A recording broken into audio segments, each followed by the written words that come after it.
Hello, everybody. Steve Dvorak here again with Veritas Seed Data. Thanks so much for clicking on the video link and wanting to check out what's behind the curtain for tool number one. If you once you subscribe for the tools, you come to the My Account tab on the website, and it'll take you to this page. Most likely, your profile will be sitting there, but this is where you would actually access the tools. And tool number one, the wide area assessment tool, you click on it and it'll take us right there. So what I want to demonstrate now is how you would utilize the tool, the steps you take to generate the kind of information you're looking for. The first thing I would do is come down to the interactive map. This is where you get to define geographically where you want data pulled from. So for our purposes today, we're going to come down here to Nebraska and Iowa and select a window to pull some data from. If you don't like how you've set the map, you can hit the reset button and do it again. Basically come up and do a click in the upper left corner of the window. And when you're happy with what it looks like, click the lower right. And there is the window from which the data will be pulled. Now, what I would do next is come up here and further subdivide the data set if I want to. I usually would like to restrict the hybrids in the report by maturity range. So we can go ahead and enter in those values.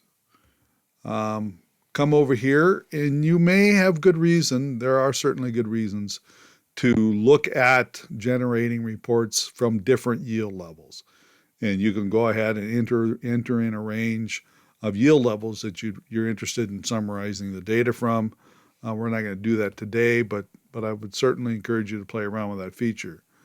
The next way you can subdivide the data set is with planting rate.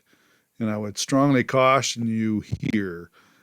Any plot that's in our system that does not have a planting rate reported, as soon as I enter a value in here, I lose all of those locations. So please note that. I would say don't use this very often until you specifically want to look at planting rate responsiveness.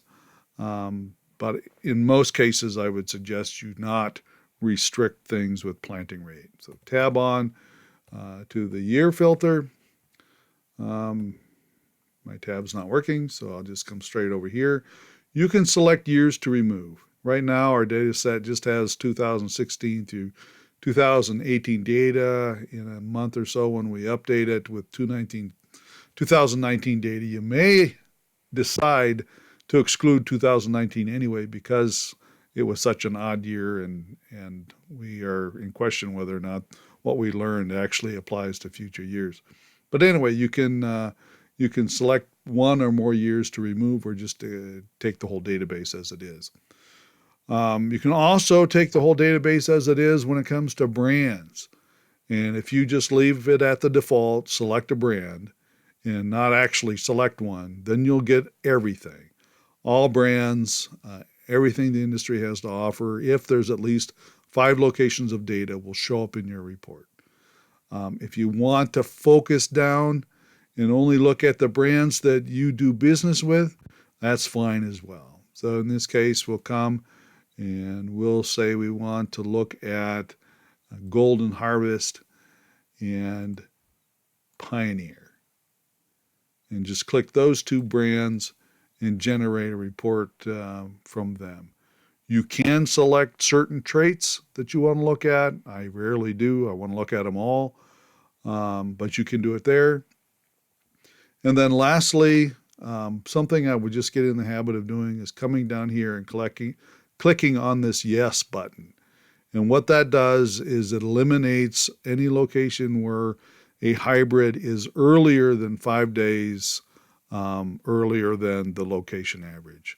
There are a few hybrids that move south really well and compete against later hybrids, and those hybrids tend to get put in a lot of plots where they're much earlier than some of the hybrids, and unfair comparisons show up then. And this is just one way of reducing the number of unfair comparisons.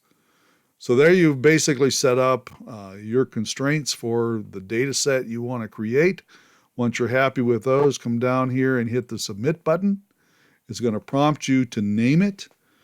In this case, we will call this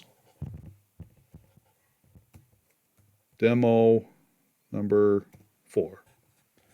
And you come over here and you save the results. And that's step 1. That's basically setting up your data set. The second part of it, generating the results, you have to come over here and select that database you just saved. So we'll pull demo 4 up, and now the data is being retrieved. And we want to fill the table out, the economics part of this out. The first box that you'd be asked to fill in is the average farm gate price per unit. And basically what we're asking here is, what is the average bag of seed worth? And this is somewhat arbitrary. You put in a number that feels good for you. You want to be fairly close to reality, but in the end it's kind of arbitrary. So let's just say that the average bag of seed is worth $235. We come over here and enter in our planting rate, average planting rate for the farm. Enter a grain price. What is corn worth these days? $3.80 a bushel sounds about right. And the yield level that I expect across my farm is about 200 bushels per acre.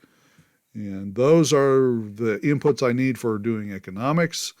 So once you've got those entered, hit the calculate button, and the rest of the table fills in. The table automatically sorts on this last column. And so basically what we're trying to do is ascertain or determine this last value, and that's the one we sort on, because that's the extra value left on the table available to me when I purchase a hybrid. If the corn is worth $235 and they ask me to pay $235, if I do so, there's another $100 unit value that is available for me to go after. I'm getting more than what I paid for in that situation. I don't want to pay what something is worth. I want to get a good deal and get more than my money's worth. And so that's why we spend so much time focusing on economics. Now, there are a couple ways of calculating this last column. And some of the other columns in the table are used to fulfill those options, and I should explain them now. If you come over here, the N column, N just stands for number of hits in our database, number of plots where this hybrid occurs in that geography that we delineated earlier. So you can see they range quite a bit, from hundreds of hits to just a handful. Anything less than 5 doesn't show up. The next column is a way to get a picture of consistency of performance. So this is the number of times that a hybrid finishes above the location average. So you can see the top hybrid here found 22 times in our database, and in 20 of those locations, it finished above the location average. And the reason I'm looking at that, there are two things that I watch and I'm concerned about when it comes to how believable this column is. This is just the relative yield percent of location average. And I question it whenever I have few locations. And I also question it when I don't have very good consistency. So whenever I have fewer than 10 locations, I will shave off performance. And so you come over to this next column. This is performance by consistency index. I will basically modify this column, the yield column, with those two considerations. Number one, how many locations? If I have fewer than 10, I'm going to shave off some performance. And if I have poor consistency, I will shave off some of the performance off of the yield column. So that's a conservative way of looking at the data, and this is just taking the data as it is. So you come back up here and you can choose how you want to calculate it. Right now, I've got an average of the two approaches, just using this data set or this conservative approach. You can see that the bag values are published for both approaches. The low value represents this conservative performance by consistency index. The high value is just taking the data as it comes. And I chose to take the average of these two columns minus the price that I'm asked to pay for seed and calculate the additional value that remains. You can choose high value, low value, what have you, and recalculate it. But there are several different ways that you can calculate this last column.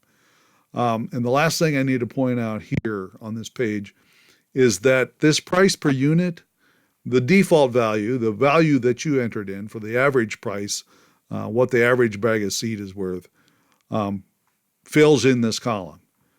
Now, reality is that you have that each hybrid has a different price, and you can come in here and edit these values. You get a price quote from your supplier. You can go ahead and edit this value and put in what you're actually asked to pay. You can do that for as many of these as you want to, as you have price quotes on. And up here is a button where it says you can save your price per unit changes.